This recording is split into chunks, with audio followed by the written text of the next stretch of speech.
This channel does not promote any violent, harmful, or illegal activities. All content provided by this channel is meant for an educational purpose only.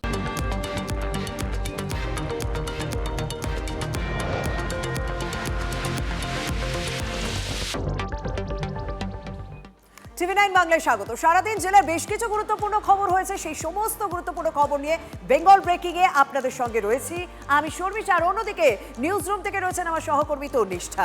আর যে খবরের দিকে অবশ্যই নজর রাখতে হবে, বাংলায় পরিবর্তনের পর আমরা কি দেখছি, রাজ্যের বিভিন্ন জায়গায় পঞ্চায়েত প্রধানরা তারা অফিসেই যাচ্ছে না, তারা পঞ্চায়েত মুখী পর্যন্ত হচ্ছে না। সে কারণে তারা পরিষেবা দিতে পারছেন না, পরিষেবার একটা অংশ রীতিমতো শিখেই উঠেছে।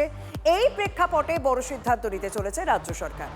আর থাকবে না পঞ্চায়েত প্রধানদের আর্থিক লেনদেনের ক্ষমতা, এসব দেখবেন সচিব। দ্রুত সেই বিল আসছে, কারণ পঞ্চায়েত প্রধান পঞ্চায়েত মুখ না হওয়ায় যেমন 125 দিনের কাজ আটকে রয়েছে, এছাড়া নানান কেন্দ্রীয় প্রকল্প লাগু করা যাচ্ছে না। এখন প্রধানদের হাত থেকে আর্থিক যে ক্ষমতা সই করা সেটা কেড়ে নিয়ে আমরা সেক্রেটারিদেরকে দেবো। প্রধান নিরুদ্দেশ, লাটে পরিষেবা, ক্ষোভ আছড়ে পড়েছে দিকে দিকে। এই প্রেক্ষিতে পঞ্চায়েত ব্যবস্থায় বড় ঝাঁকুনি দিতে চলেছে বিজেপি সরকার। কারা হবে প্রধানদের আর্থিক লেনদেনের ক্ষমতা? প্রধান নয়, সচিবরা পাবেন আর্থিক দায়িত্ব। বিধানসভায় নতুন বিল আনছে রাজ্য সরকার।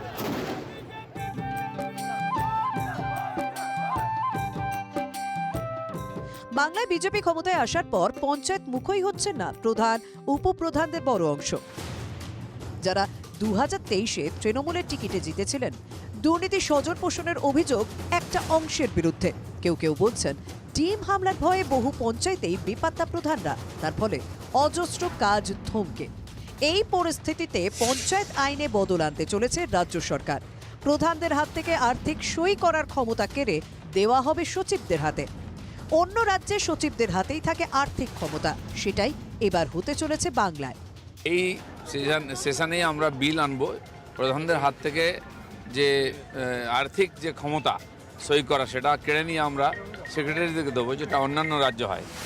পঞ্চায়েত মন্ত্রীর অভিযোগ, যেসব প্রধান অফিসে আসছেন না তারা ইচ্ছাকৃতভাবে অসহযোগিতা করছেন যাতে সরকারের বদনাম হয়।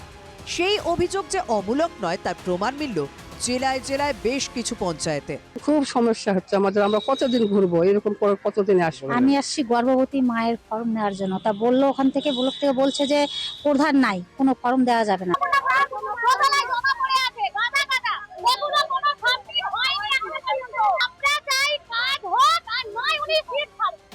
কিন্তু প্রধান উপপ্রধান সদস্যরা না থাকলে কাজ হবে কি করে?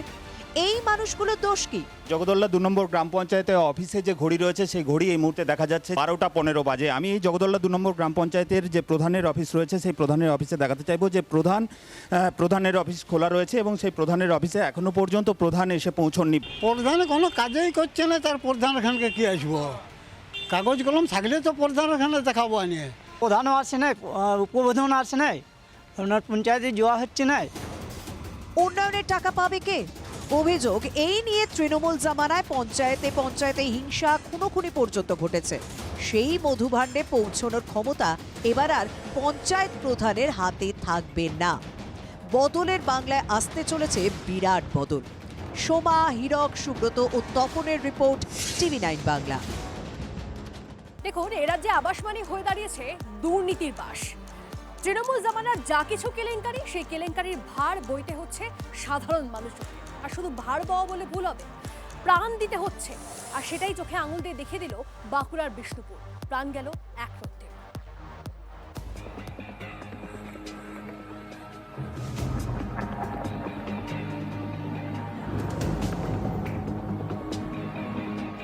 টানা বৃষ্টিতে নড়বড়ে দশা মাটির দেওয়ালের, সেটাই কাল হলো।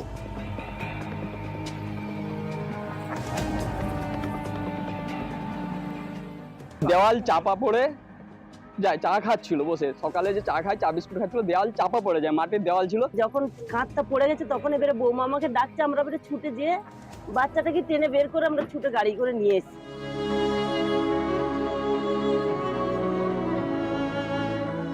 শেষ রক্ষা হয়নি বাঁচানো যায়নি শিশুটিকে। বাঁকুড়ার বিষ্ণুপুরের আমডহরায় কাঁচা বাড়ি ধসে প্রাণ গেল 2 বছরের শিশুর। আহত শিশুর মা সহ 3 জন, পরিবারে হাহাকার।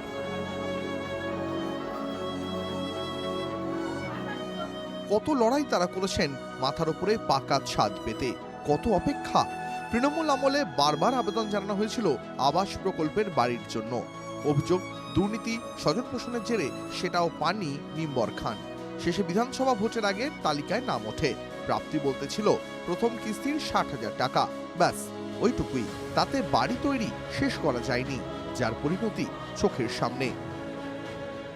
ঘর দিয়েছিল কিন্তু কমপ্লিট করতে পারেনি, এই মাটির ঘরেই বসবাস করছিল। এই যে টাকাটা আটকে আছে, টাকাটা পেলে বা তারা সম্পূর্ণ করতে পারতো, এই বিপদ হতো না। ঘর দিয়েছে স্যার, 60,000 টাকা দিতে করতে পারেনি। একগালের ছেলে, গরিব মানুষ, খুব আর্থিক অবস্থা আর কি, আর বাকি টাকা ঢুকোই না। ঘরটা দেখেও গেছে, এরপর পড়ে যাওয়ার অবস্থা। নড়বড়ে একচিলতে মাটির বাড়িতে থাকতে হলো কেন? এর দায় কে নেবে? তৃণমূল আমলে বারবার আবাসে কেলেঙ্কারির অভিযোগ উঠেছে। যোগ্যরা হয়ে গিয়েছিল অযোগ্য। দোতলা 3তলা পাকা বাড়ি নিয়েও কতজন ক্ষমতার জোরে বাড়ি বাগিয়ে নিয়েছেন। আর মাটির ফুটি ফাটা বাড়ি, প্লাস্টিকে ঢাকা ছাদ নিয়েও কত শত পরিবার শুধু অপেক্ষা করে গেছে বাড়ি পাওয়ার আশায়। যাদের মানে একতলা দোতলা ঘর আছে, তাদের গোয়াল ঘরটাকে দেখে দেখে আবাস যোজনা দিয়েছে। এই রকম দুর্নীতি করেছে তৃণমূল কংগ্রেস।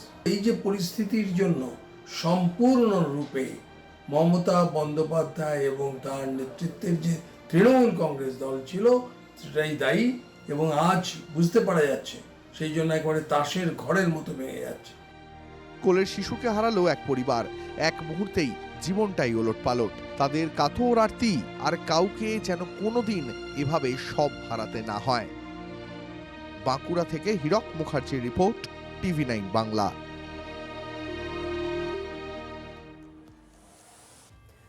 মৃত লোকজনের নামে আবাসের টাকা, যারা কোনোদিন ঘরের জন্য আবেদনই করেননি তাদের নামেও সরকারি অনুদান তোলার অভিযোগ। সেই টাকা কোথায় গেছে?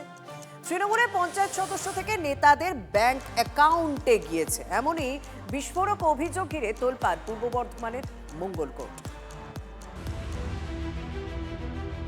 আবাস ভয় ধরিয়ে দিচ্ছে এই একটি শব্দ। আর কত কেলেঙ্কারি দেখা বাকি তৃণমূল আমলের। শিরোনামে এবার মঙ্গলকোটের কৈচর 1 নম্বর গ্রাম পঞ্চায়েত। অভিযোগ, এই অঞ্চলের হাজার হাজার উপভোক্তার নথি ব্যবহার করে আবাস প্রকল্পের টাকা তুলে নেওয়া হয়েছে, অথচ যাদের নামে টাকা উঠেছে তারা পুরো অন্ধকারে। এমন অবস্থা যে মৃতদের নিয়েও টানাটানি। এই ছবিটি যার, তিনি 2012 সালে মারা গেছেন। তার নাম জীবন কৃষ্ণ চৌধুরী। এই যে দেখা যাচ্ছে জীবন কৃষ্ণ চৌধুরী, আর তার নামে 2021-22 সালে প্রধানমন্ত্রী আবাস যোজনা প্রকল্পে ঘর বেরিয়েছে। শুধু ঘরই বেরোয়নি, তার নামে টাকাও কিন্তু উঠে গেছে 3টি ধাপ। 3 ধাপে 60,000, 50,000 এবং প্রায় 10,000। কিন্তু এখানেই উঠছে প্রশ্ন, মৃত ব্যক্তি নামে 10 বছর পর কিভাবে আবাস যোজনা প্রকল্পের ঘর বেরোলো? টাকা আমরা পর্যন্ত পাই নাই, সেই টাকা কিভাবে দুর্নীতি হয়েছে সেটা আমরা জানি না। পঞ্চায়েত থেকে টাকা কে মেরেছে কিছুই জানি না গো। এটা কিন্তু বিচ্ছিন্ন ঘটনা নয়, এমন উদাহরণ আরও আছে। দেউল ঘোষ মরে গিয়েছে। কবে মারা গেছেন? 8 বছর হয়ে গেল। তো উনি তো বেঁচে আছেন, ওনার নামে তো আবাস যোজনা প্রকল্পের ঘর বেরিয়েছে, ঘরে টাকা উঠে তুলেছেন উনি। তো আমরা তো জানি না, টাকা কেউ পাই নাই আমরা। উনি মারা গেছেন? হ্যাঁ। খোদ তৃণমূলেরই এক পঞ্চায়েত সদস্য স্বীকার করে নিয়েছেন তার অ্যাকাউন্টে আবাস প্রকল্পের টাকা ঢুকেছিল, সবটাই নাকি পঞ্চায়েত প্রধানের নির্দেশে। আমার অ্যাকাউন্টে থেকে 60,000 টাকা প্রথমে ঢুকেছিল, তারপরে আবার ফের 60,000 টাকা ঢুকেছিল। যে টাকাটা আমাকে তুলে রিটার্ন দেওয়ার কথা বলেছিল তখনকার প্রধান সাহেব। পরে যখন টাকাটা ঢোকার পর তুলে জমা দেওয়ার পর তারপর জানতে পেরেছিলাম যে এটা আবাস যোজনার টাকা। যেহেতু আমরা পঞ্চায়েতের সঙ্গে কানেক্টিং ছিলাম, সেই কারণের জন্য, সুবিধার জন্য ঢুকিয়েছে, ওদের তুলে নেওয়ার সুবিধার জন্য ঢুকিয়েছে হয়তো। দুর্নীতিটা বিভিন্ন রকম ভাবে হয়েছে, মৃত ব্যক্তি রয়েছে, জীবিত ব্যক্তি রয়েছে, অ্যাকাউন্ট চেঞ্জ করে হয়েছে, বিভিন্ন রকম ভাবে হয়েছে। এবং এই আবাসী যা দুর্নীতি আছে তাতে আইনানুগভাবে যদি ব্যবস্থা নেওয়া হয় তা এই মঙ্গলকোটেই 2 থেকে 3 হাজার মানুষ তারা গ্রেপ্তার হয়ে যাবে। অভিযোগ, এই দুর্নীতি প্রকাশ্যে আসার পর থেকেই বেপাত্তা কৈচর এক পঞ্চায়েতের তৃণমূল প্রধান সুফল প্রধান। মুখ লুকাতে কোথায় ঘাপটি মেরে বসে তিনি? খোঁজ কিন্তু শুরু হয়ে গেছে। মঙ্গলকোট থেকে কৌশিক দত্তর রিপোর্ট, TV9 বাংলা। কত গভীর অসুখ বাসা বেঁধেছে এ রাজ্যের স্বাস্থ্য ক্ষেত্রে, সেটা ভাবতে বসলে যে কারোর ঘুম উড়বেই। আর আপনাদেরকে একটা উদাহরণ, মেদিনীপুর মেডিকেল কলেজ বারবার বিতর্কে, আর সেখানেই সারপ্রাইজ ভিজিটে পৌঁছে গেছিলেন খোদ বিধায়ক। পৌঁছে গিয়ে যা দেখলেন রীতিমতো ভিড়মি খাওয়ার জোগাড়। দেখুন আপনারা।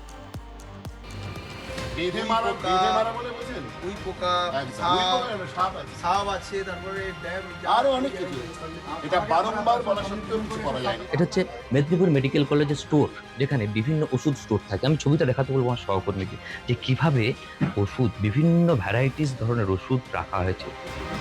এ তো রোগীদের জীবন নিয়ে ছিনিমিনি খেলা। এভাবে ওষুধ রাখা যেতে পারে কখনো? আমরা তো আমাদের হার্ট অ্যান্ড সোল চেষ্টা আছেই।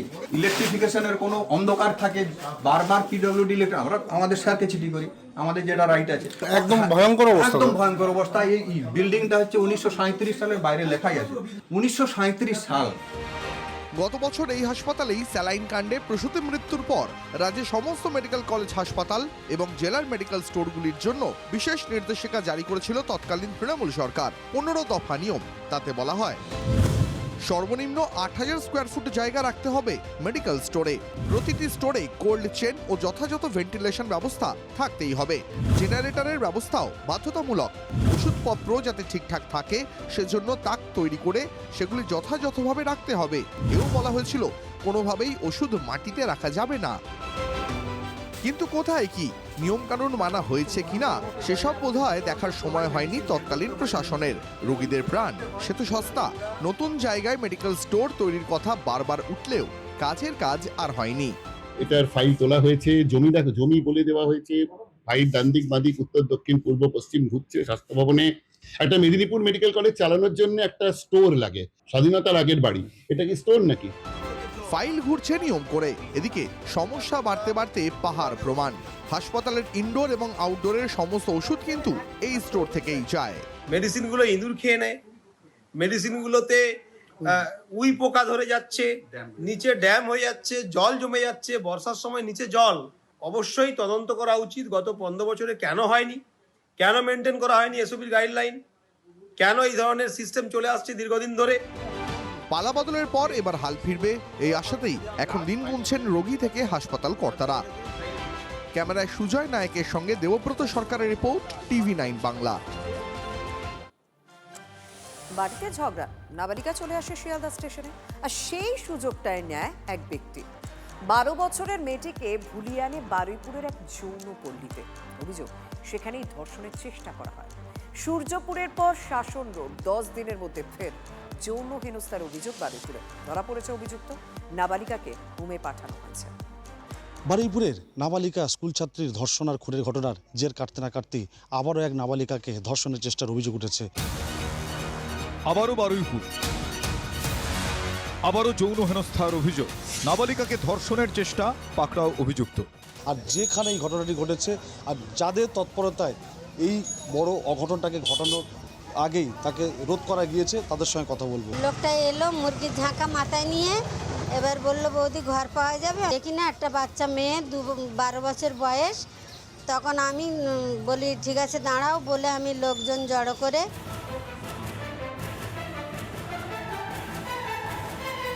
দিন 10 আগের কথা। নাবালিকা ধর্ষণ খুনে অগ্নিগর্ভ হয়ে উঠেছিল বারুইপুরের সূর্যপুর। সেই এলাকা থেকে 7 কিলোমিটার দূরে শাসন রোডে যৌন হেনস্থার অভিযোগ উঠল। স্থানীয় সূত্রে জানা গিয়েছে সোমবার ঘটনাটি ঘটে বারুইপুর পুরো এলাকার 8 নম্বর ওয়ার্ডের শাসন রোডে। পুলিশ সূত্রে খবর, নাবালিকার বাড়ি উত্তর 24 পরগনার ব্যারাকপুরে। পরিবারের সঙ্গে ঝগড়া করে শিয়ালদা স্টেশনে আসে। খাবারের লোভ দেখিয়ে মথুরাপুরের বাসিন্দা সামাদ আলী তাকে বারুইপুরে আনেন। সেখানেই নাবালিকাকে ধর্ষণের চেষ্টা করা হয় বলে অভিযোগ।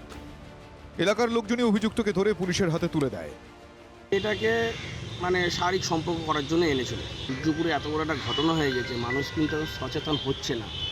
আগামী দিন এইসব সচেতন হওয়া খুবই প্রয়োজন। এলাকাবাসীর ধারণা, মেয়েটি মানসিক ভারসাম্যহীন। সেই সুযোগ নিয়ে কুকর্মের চেষ্টা করে ওই অভিযুক্ত। সূর্যপুরের ভয়ঙ্কর ঘটনার 1 সপ্তাহ যেতে না যেতেই যৌন হেনস্থার অভিযোগ ঘিরে শোরগোল বারুইপুরে। অভিজ্ঞান নস্করের রিপোর্ট, TV9 বাংলা। 17 জুলাই থেকে শ্রাবণ মাস শুরু হচ্ছে, তারপর শ্রাবণী মেলাও চলবে। আর তার আগে আজ তারকেশ্বরে পৌঁছে গিয়েছিলেন মুখ্যমন্ত্রী শুভেন্দু অধিকারী। সেখানে গিয়ে তিনি জানান তারকেশ্বর আন্তর্জাতিক তীর্থক্ষেত্র হবে, শ্রাবণী মেলা হবে জাতীয় মেলা। তারকেশ্বরে সন্ত সম্মেলনে হাজির হয়ে ঘোষণা করেন মুখ্যমন্ত্রী। রাজ্যের তীর্থক্ষেত্র সার্কিট করারও ঘোষণা শুভেন্দু। তারকেশ্বরে শ্রাবণী মেলার সূচনা ও মহারুদ্র যজ্ঞের সূচনা করলেন মুখ্যমন্ত্রী। রুদ্র যজ্ঞ শুরু হবে আগামী 15 জুলাই, চলবে 5 দিন ধরে। শ্রাবণী মেলা শুরু হবে আগামী 18 জুলাই থেকে। যেখানে প্রধানমন্ত্রী সভা করেছিলেন সেই মাঠে সাধু সন্তদের নিয়ে সম্মেলন রয়েছে। তারকেশ্বর ঢোকার তোরণ আলো দিয়ে সাজানো হয়েছে। চন্দননগরে আলোকসজ্জা থাকছে এবার বৈদ্যবাটি থেকে তারকেশ্বর যাওয়ার রাস্তা।